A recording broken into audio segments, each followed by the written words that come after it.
Mike, when you went back to watch the field, what led to the struggles in the second half on offense after a really good start in the first half? Well, we only had the ball 4 times, and I believe 2 of those times we were like around the 10-yard line, and the percentage of scoring in football is like 10%. And so that's, I even tried to make some plays happen when we had Jawan throw the ball deep and stuff like that, just trying to create some long balls that way, but getting the ball down the field. But really it just came down to, not having the ball much. And, we didn't execute some things at times that we need to. Do you feel like you guys are utilizing the middle part of the field enough, or could you do that more maybe? No, I think that always depends on coverage, and when you can get the ball inside and when you can't, and usually that's more split safeties and stuff like that. And, we tried to get the ball, we got the ball to Ethan Wolf right down the middle one time on a play action deal and stuff like that. So we tried to take advantage of that. We tried to get Jalen, in fact, on a similar play, but we ended up throwing the ball, I think it was outside the bond, up the middle too. So, it just depends.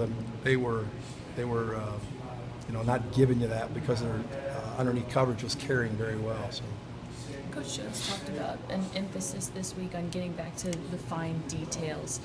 Is that difficult to do when you're game prepping? Is that something that better lends itself for fall camp, or is it easy to do and maybe you just overlooked it a little?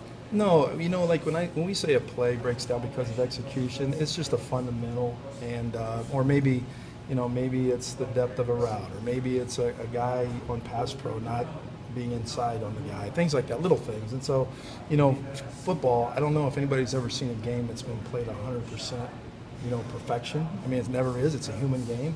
And so you're always working on the details that way, and we work on them every day. Mike, the other night was, I think, the second time you guys in a game have really struggled in the second half. What's kind of been, is there a reason for that? Is it adjustments? Is it Well, we've adjusted in the second half, and we've had things that have been there and stuff like that. I just think that we just haven't executed as well in the second half as we have in the first, and those are the little things we're working on right now.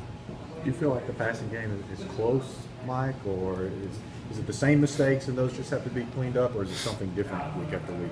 Well, I think there were some things that we executed very well, and there's other things that we didn't, and those are just things, again, that we have to clean up, with the passing game and with the run game. I mean, the run game's not perfect either, so it's just we continue to work on execution. When you talk about things you got to clean up, I guess what's consistently messy right now? Is there anything you look at and say, I don't think this is anything's we got a problem? Consistently messy. It's in offense, it takes 11 guys doing their job every play, and I love defense, but sometimes a defensive guy might make a mistake, but pursuit makes up for it, And so on offense, you just have to be precise with your execution, and so that's what we're working on. You guys have, I think, run the ball pretty well this year in the second half. You started to run the ball. Is that something they did? Was it just not blocking up front? What was kind of the issue there? No, I'll go back to it. Just little things here and there that we got to clean up fundamentally. So, and they made a change up on their alignment in one of our formations, so we changed up our play, and that play ended up working well. So, again, we're making adjustments too. Mike, I know you only had the 4 possessions in the second half. I think Jalen Hurd only had 4 carries. Is that something you guys have to be cognizant of, that you have to make sure he gets the ball? Yeah, I think that's a good point, yes. And we've got to keep feeding him, yeah. I think that's legitimate, and, we got to continue to work to get the ball. And I think the biggest thing that I was really working to do in the second half was to continue to mix the run and the throws, and not get one-sided and just run the ball.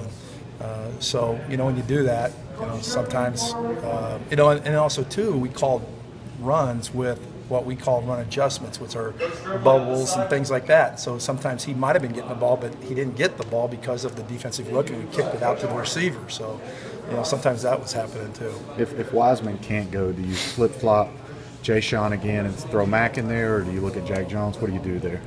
Well, that's what we're working through practice right now with. We went through just that rotation you're talking about with all those guys, and so we'll continue to work those rotations and see, what's our best 5 there. I know it was late in the half when you guys closed out with Jack and then opened up the second half and then played the second half with Mack. What went into that decision-making process? Well, just experience, Mack's experience, but Mack, was had missed some practice a little bit that week because of an injury. So, he didn't have a lot of reps, but we just felt like we needed to go with that experience